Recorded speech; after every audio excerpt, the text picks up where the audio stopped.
It was actually a male strip club that they shut down for comedy for the first half. You know, it was just supposed to be us performing for these women that were riled up. First thing, I got on stage when they introduced me, and this lady was like, pull it out. I said, hey,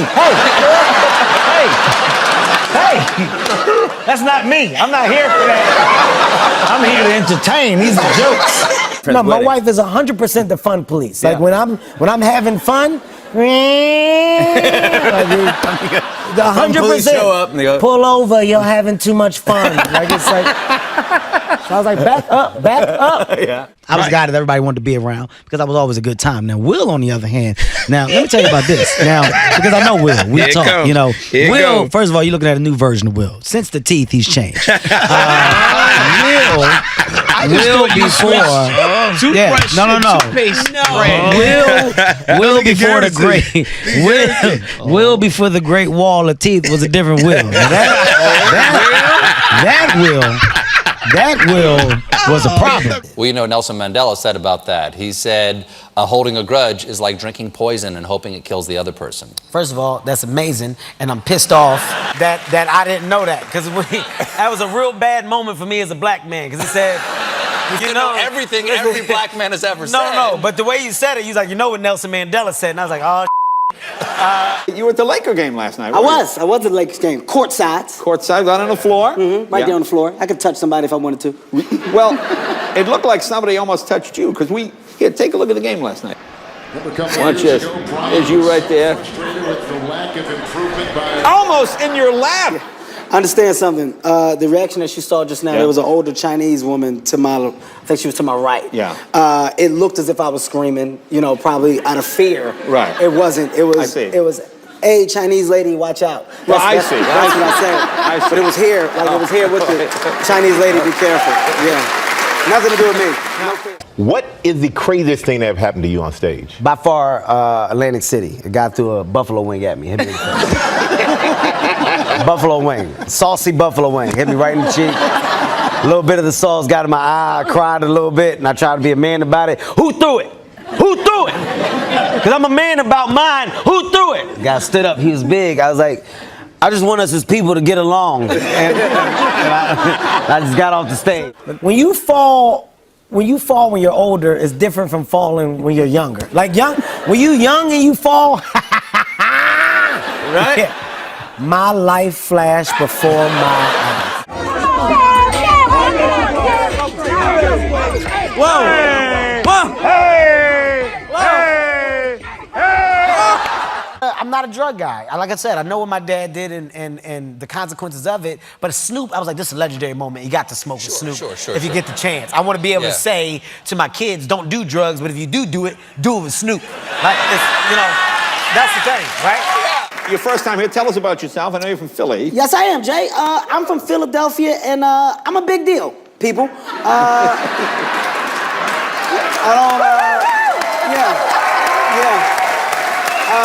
You know, Jay, I'm quite sure you could tell, recently I've became a sex symbol. Yes, you look sexy.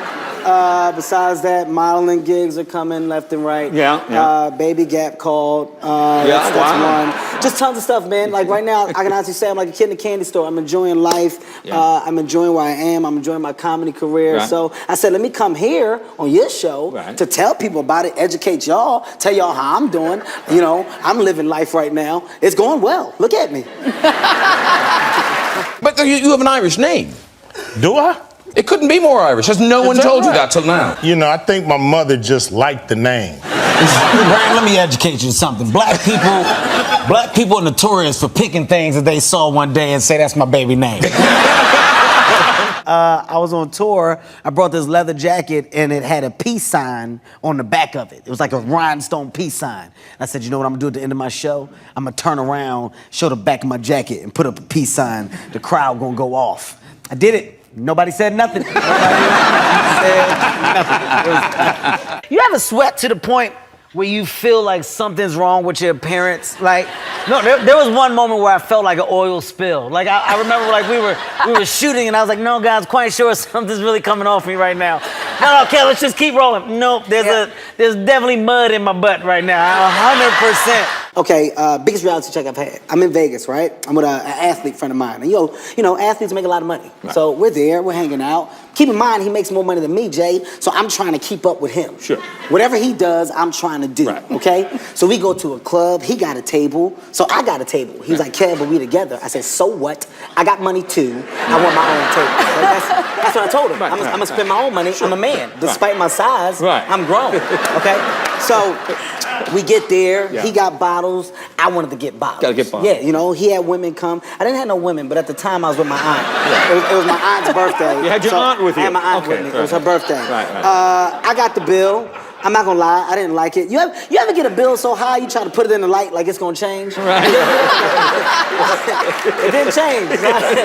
Nothing changed. It was what it was. So I had to talk to myself. I said, Kevin, you know what? Just pay the bill, go to your room, go to sleep. So I go to my room, I go to sleep. And here's why I don't go out with athletes no more. The next morning, I wake up, my friend I was with, he called me. Right. He was like, Kev, last night was crazy. I said, yo, I had a ball. He said, well, guess what? We're gonna do the same thing again tonight. And I was like, you know, I can't go twice because the way that my bank account is set up. Like you ever you ever start explaining your financial situation to people for no reason at all? I said I would go, but the way my account is set up, I gotta checking in the savings, but all the money is in my savings. Right. So I gotta switch it to the checking, but it take 3 business days. Right. I'm not gonna be able to do it at this point in time. That's all. You also wrote a book. I did write a book. I wrote a good book. I know. Yeah. Speaking to that, it is getting incredible praise on the back of your book. I'll just read one of these, of many, many quotes here. Yeah. Before reading this book, I was an unemployed loser sleeping on my mom's couch. Now I'm living the life of my dreams. All thanks to Kevin Hart, written by Kevin Hart, professional athlete. Yeah. And it's all the other praise comes from Kevin Hart, somewhat funny comedian, Kevin Hart, award-winning actor, and Kevin Hart, life coach and ladies man. Yeah, those are different versions of myself that gave the book the just due. How did you get them to write a blurb for your book? I just had to call the different versions of myself. Yeah, I'm very good at going in third person about myself. Kevin thinks this book is genius. See, I did that? Me too. Yeah, that was good. I want you to show this picture when all my black friends say why you don't hang out with black people no more. I want you to show this, okay? Because let me tell you what white people would have did. They would have helped me up. I would have been right there. White people would have helped me up. Right there for you, dude. Are you okay, Kevin? Kevin, are you all right? Come on, Kevin. You gotta get up. Get up. The floor is cold, Kevin. Get up. You're a married man. I know. Off the market. Calm down, ladies. It's all gone, ladies. You missed your chance. You missed your chance. You had a chance. You chose 50 Cent. You chose wrong.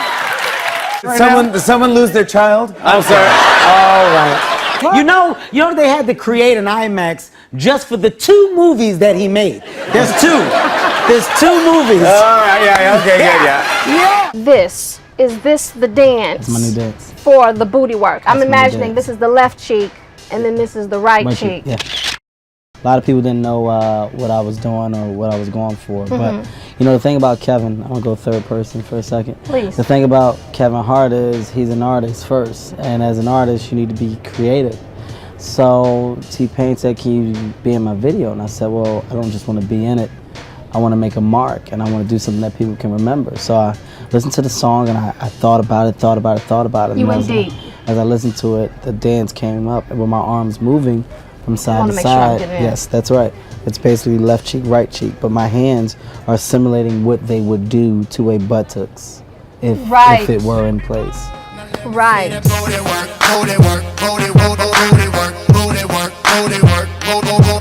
We were just having a conversation. It was a random conversation. And, you know, through the random conversation, I was like, do you watch porn? She was like, yeah, I watch porn from time to time. I was like, get out of here, really? Like what? Like what you watch? Like porn stuff. Let me see it. Let me see the stuff you watch. Let me see what your stuff is. And the she showed me, you know, it really hurt me. It did a number. It did a number. It did a hell of a number on me. Because it was so different from what I am. It was so, everything was big. I talked like everything. Tall, everybody was tall. I got mad. What is this? What is this? She was like, what? I like that stuff. Oh, my heart. Does it matter in terms of the left cheek or the right cheek? Definitely, because you know, with a smaller behind, your movement is limited. So you know, it's definitely a song made for a bigger buttocks, not a smaller one, because there's no left cheek, right cheek, but a smaller butt is just cheek. It counts as one. I didn't come here to disagree with you, but I have a smaller butt, and I think I do have a left cheek and a right cheek. No, you don't. It's a fact that people with smaller butts don't even have a full butt crack. That's a fact. You can look it up. You can research it. It's a half a butt crack because they don't have enough buttocks to have a full butt crack. He's like, oh my God, you gotta get brick oven pizza. He's like, that's your Jerry impression? Yeah, that's my Jerry impression. He's like, you haven't lived until you had brick oven pizza. It sounds like Nipsey Russell. No. If you haven't lived until you had brick oven Bob pizza. Dylan now. No, Okay, yeah. I remember hearing a woman, an older lady who was like, she was cracking crabs. Because this is how you crack crabs. She was looking at me and she was like cracking a crab. And I tell a joke and the joke doesn't work. And I remember this lady just going, oh no. When you meet a person like Cube and a guy who's achieved his level of success, you come in with an appreciation. Like, hey man, I'm glad to say that I've worked with you in my career, and I hope that us working together can take us both and put us on a different pedestal. But the guy's amazing at what he does. You don't sustain this level of success for 25 plus years in the business without being talented, and Cube definitely has that. You're scared of him though, aren't you? Give me my money. I said exactly what you said. I said exactly what you asked me to say. I said exactly what you asked me to say. Right. Give me my money. You owe me the money. I want my. You owe me my money. We'll talk about that You owe me the later. money. You said if I say it and I say it clean, that you would give me the money. I'm in Philadelphia. We're filming Untouchable. Okay. And I had a day off, so I decided to go to the Sixers game. James Harden is playing in the game, and the whole game, the whole first quarter, he's off. And I was like, you know why you off? Because you're in my city. Your beard stinks. I hate you. I was like, I hate your calves. I told him, I said, I think you got butt shots. I was saying a bunch of stuff to him. And he got mad. He said, remember all of this. He said, I'm about to cook you. I said, you gonna cook me? Well, put me in the pot, because I'm ready to be cooked. We're talking like I don't even know why he's paying me this much attention. Like, at some point, I was like, James, this is very unprofessional on your behalf. Like, you're not even supposed to be talking to me this much.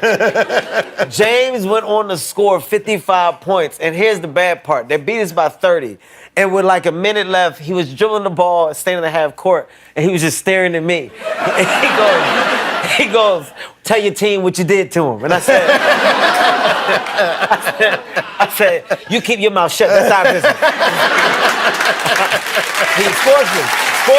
I know Dwayne Wade. He's a friend of yours. Yes. He was talking about you. Dwayne Wade is another good friend of mine. Yeah. Dwayne tried to mess up my life. Yeah. Dwayne, he did. No. Dwayne tried to make me buy a boat.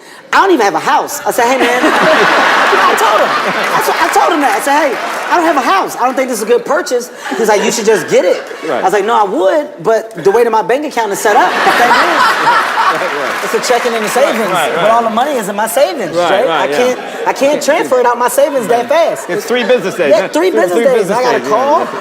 I don't want to be on the phone that long. Right. You were the roast master at the Comedy Central Yeah. roast of Justin Bieber. Yeah. That taped on Saturday night? Yeah, we just taped it. And how did that go? It went a little rough. Yeah, it was a little rough?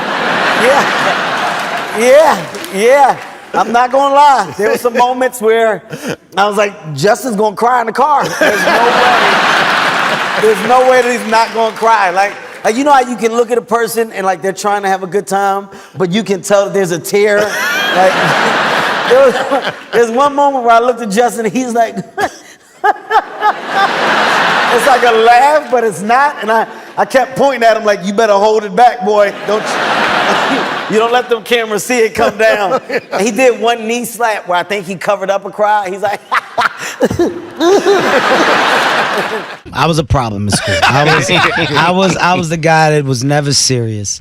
The most serious moments, I always made the funniest moments. I got along with everybody. I was probably the most popular kid in school because I was funny, and I played basketball. So I had a great. Oh, wait a minute, Brett. That's not nice. What What just position? happened? What just happened, Brett? That was so funny. funny. Oh my God. No, Brad, that wasn't a joke. No, yes it is. No, Brad. It's got to be. You got to be being funny right now. I played varsity basketball. What, is it like a little league? No, there was no little league, Brad. I was 9th through 12th. If you go look it up, Kevin Hart played varsity. You know, see, I could have chose basketball, but comedy chose me. There was talks about me going to the NBA. I want you to Google Zion Baptist Church. It's a league I played in. There's a church league.